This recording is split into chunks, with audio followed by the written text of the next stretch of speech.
From Hollywood, it's time now for Bob Bailey as... Johnny Dollar. It's Frank Porter, Allied Casualty. Yes, Mr. Porter. Oh, call me Frank, Johnny. You phoned yesterday about the McCormick matter. I got all the stuff about the case on my desk here, and we're still offering $7,500 reward. Thanks for confirming it, Frank. Sure. You got a tip or something? An old con named Mike Cairn gave me a tip about a guy named Jojo Penny. I'm working on it. Need any help? No, not yet. I might. Jojo pulled out of his hotel last night, bag and baggage. Oh, what are you going to do? I'm on my way to Long Island. Huh? I want to talk to McCormick himself. Oh. Johnny. Yeah? Let me give you a tip for your own good. Don't bother Julian McCormick unless you've really got something. Could be dangerous. I think I've got something.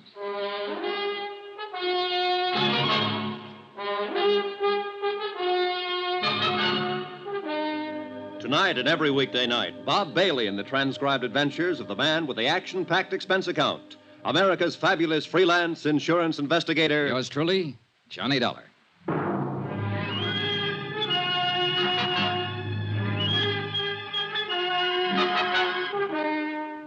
Expense account submitted by Special Investigator Johnny Dollar to the Allied Casualty and Insurance Company Limited, Markham Building, Hartford, Connecticut.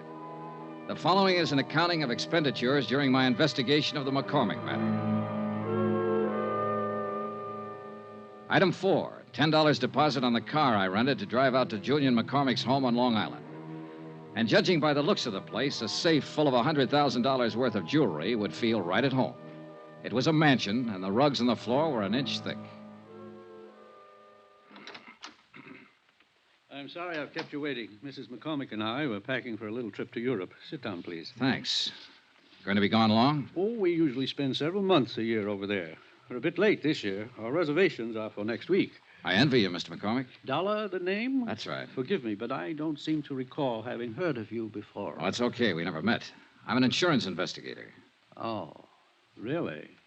Am I being investigated or something? No, nothing like that. It's just that I might have a lead on that jewelry that was taken from your home a few years ago. Well, that's wonderful. You must tell me about it. Can I make you a drink? No, thanks. You're from the insurance company, Allied Casualty? No, I'm not. I'm an independent investigator. Well, why should anyone feel it necessary to call in a... Oh, I see. There's a reward, of course. That's right. Yes, of course. But now, tell me, how can I help you? Well, I'm just checking a few things, Mr. McCormick. I haven't even gone over it with the man who handled the case for Allied. Possibly I have run into something that'll help. I don't know. I'd like you to tell me what happened. My safe was opened and my jewelry taken. I mean, how it happened. Well, it was right in this very room. That's the wall safe there. Uh-huh. Mrs. McCormick and I had just returned from our honeymoon. 5 years ago it was. Yeah? All I know is that when I stepped into the library here that morning, the safe was open and everything was gone. Whoever did it was extremely clever and quiet, I must say. Was the safe cracked? No. It was just opened. Someone figured the combination or something like that. Well, who knew the combination at the time? Only myself, Mr. Dollar. You're sure of that?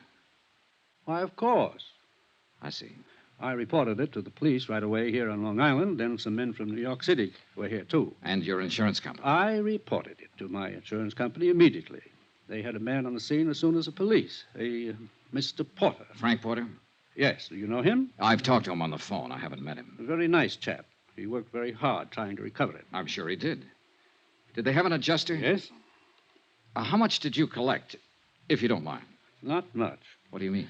Well, it was unfortunate. By keeping that much jewelry in a small house safe, it seems I violated a clause in the contract. It should have been kept in a safety deposit box or some such. Consequently, the matter went into litigation. I'm afraid the court found me at fault. I collected only a part of the insured value, $20,000. So, you can see I'd certainly welcome a recovery. Sure. The jewelry was in the family a good many years. I had given it to my wife, and well, a man hates to lose things he loves. Yes, I understand. Was Mrs. McCormick here the morning it happened? Oh, yeah? I'd like to talk to her. She's terribly busy, but if you think it's sufficiently important, I'll call her. No, never mind. I'm curious, Mr. Dollar. This case has been closed a long time. At least, No one's contacted me or asked me for any information about it for at least 4 years. What opened it? A man named Mike Cairn, Huh? Who's he? an old convict up at Ossining who shared a cell for a while with a man named Joe Penny. Uh-huh. Cairn died yesterday, but before he died, he told me he thought Penny had something to do with it. He'd heard him mention your name. Well, it seems to me you should talk with this Joe Penny. I did, and I will some more, as soon as I locate him again. Right now, he's missing. Oh, I'm sorry. Well, thanks for the time, Mr. McCormick. You let me know if you learn anything? Sure. Do you honestly think you can recover that jewelry? With any luck at all. That would be wonderful, wonderful. You think so? Why, yes, of course. Mrs. McCormick might be glad to know about it, too. What? You said it was her jewelry. I don't know why I said that to him, just a sudden impulse. But he wasn't smiling when he walked me to the door, shook my hand, and patted me on the shoulder. I had a funny feeling that Mr. Julian McCormick was scared like a rabbit of me. I drove back to the city, had lunch at Walgreens, and dropped into Allied Casualty's New York office to pick up the folder on reward information. I met Frank Porter and liked him right away, a big, red-headed man in a tweed suit. Well, gee whiz, Johnny, it makes me feel older than ever doing this. How come? Well, I weighed 15 pounds less when this case started, June 1951. Here we are. These are pictures of the stuff. Uh-huh. Now, that one they call Tierra del Fuego. Huh, some necklace, I can see why. Yeah, and this one was called Imperial, in the royal family of Russia at one time. And this is the other one, Placid. Beautiful stuff. Oh, you can say that again. That all of it? Well, that's about the size of it, Johnny. $100,000 gone. Yeah. Help any? Sure. It's nice to know what I'm trying to find. Well, I hope you have better luck than I did. Yeah. Say, who was the police officer on the case? Martin. Dools Martin. Out of Central? Yeah. We ran down every lead we could find, big and small. The file said you made 12 arrests. Yeah, something like that, but not one of them panned out. Had to let them all go. Martin requested pickups on every big-time jewelry man in the country. Now, I don't think one of them was overlooked. Well... No, Johnny, somebody just simply walked in that house, opened the safe as neat as you please, and walked right out with all of this. Very slick job. Had to be an experienced man. Well, it might have been a first job for someone just starting in. He got lucky. Yeah, we thought of that, and we didn't think much of it after a while. Frank, Gee whiz, Johnny, you know, nobody could be that lucky. Case the house, know exactly where the safe was, know what was in it, get in, open it up, and get out without anybody, servants, the McCormicks, or any of their friends even seeing it. Mm-hmm, yeah. Well, that wasn't even the hardest part, you see. Not one scrap of this stuff has ever turned up anywhere. Yeah, well... Anywhere. Now, what did whoever took it do with it? Did he break it down, sell it overseas? What? Not a trace of it. Imagine that. Imagine. You know what I think? I think the guy who swiped all this stuff still has it. I think he's sitting around waiting for it to cool off. Could be. But it's never going to cool off, Johnny. There isn't a city in this country or across the ocean that isn't on the lookout for these pieces. I suppose... Now, sooner or later, Hot Boy or Lucky Boy, well, whoever he is, will make a move. Meantime, we just wait. Unless, of course, you've got something for us to look into. Not yet, Frank. Yeah, well, when you have, we'll be right with you all the way. Good, good. How about a drink? Take a rain check. Okay. But remember, we got a whole floor full of lawyers upstairs. They can get up warrants, writs, seizure orders, anything you might want. Yeah. You just let me know when you get somewhere, and we'll go to work. I'll do that, Frank.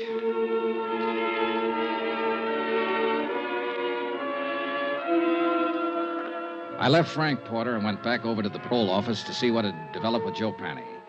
After all, if he didn't report in, he'd be in violation of his parole, be in real trouble. But nothing had developed. He hadn't put in a change of address, nothing. So I went back to my hotel and had some dinner. Then I shaved, changed my clothes. Expense account, item 5, $1.50 cab fare. I garaged my rented car, went back to Central Police Station, and pulled out the mug on Joe Penny once more, hoping to get a line on some friends or relatives of his where he might be staying. Up till then, things had been going pretty routine. Then a clerk from the parole offices stepped across the hall. Hi, Mr. Dollar. Hi. Thought it was you I saw in here. I wasn't sure. How's it going? Fine, fine. Talk to your friend Jojo Penny yet? Not today. Why? Well, you seemed awful anxious to talk to him, is all. I am. Why don't you go see him? You playing games? I've been trying to find out where he is all day. And I already told you. You what? Sure, I gave it to you half an hour ago when you phoned. When who phoned? Sure, about half an hour ago. Look, Joe Penny called in and told me his address. Yeah? I no sooner set down the phone and you call in and said, "This is Johnny Dollar. Have you heard from Joe Penny?" What? I said, "Yeah," and I told you his address, that's all. What address did you say? The Allen Hotel on 115th Street, same place he was before. What's the matter, you forget? It took me 10 minutes to get from the police station over to the Allen Hotel. 10 minutes of wondering who'd put in that call and used my name. I went up the stairs, 2 at a time, up to the second floor. And right at the top of the landing, I bumped into a dark-haired woman wearing a silver fur piece. Oh, I'm sorry. I didn't see you. It's all right. You hurt? No, not at all. Please, let me go past. I'm in a hurry. Yeah, I'd be in a hurry, too. What do you mean? The gun. What? You should carry it on the inside of your purse. Oh, I didn't... Suppose I take it. No, let go of me. Fingernails, huh? Give it to me. All right, take it. She'd given it to me, all right on the side of the head. It didn't knock me out, but it did knock me off balance, so I tangled up with the hall table. And that gave her plenty of time to scurry down the stairs while I got out of the furniture and back on my feet. By the time I got down the stairs and out on the street, she was nowhere in sight. No one yelled, "I'm shot." No one did anything but what they were already doing.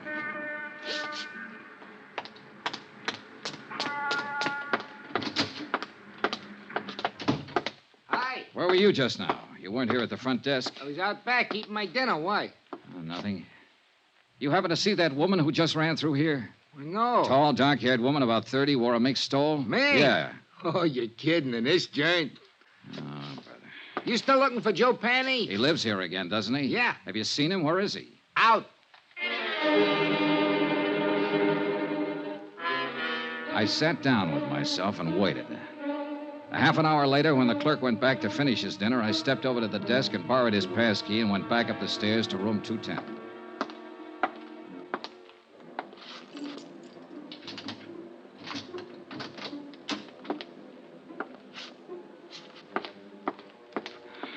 Well, I didn't need the pass key, and I didn't need to doubt the clerk. Joe Penny wasn't there. But all of his things were. The curtains were drawn and the windows closed. Every drawer had been pulled out of every dresser. The mattress on the bed was slit from top to bottom, and the rug had been ripped and turned over.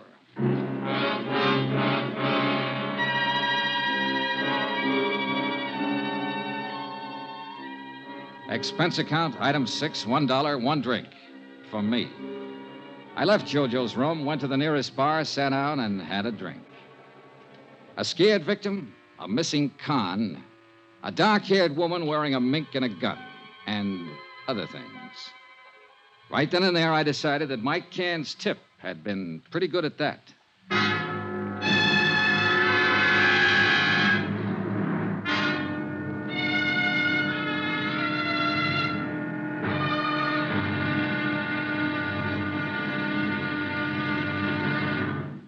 Now, here's our star, Bob Bailey, to tell you about tomorrow's episode. Thanks. Tomorrow, a slight case of mayhem.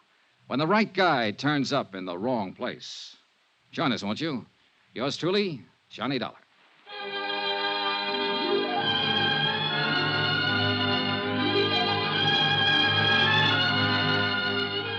Yours truly, Johnny Dollar, is transcribed in Hollywood. Written by John Dawson, the entire production is under the direction of Jack Johnstone. Be sure to join us tomorrow night, same time and station, for the next exciting episode of Yours truly, Johnny Dollar. Roy Rowan speaking.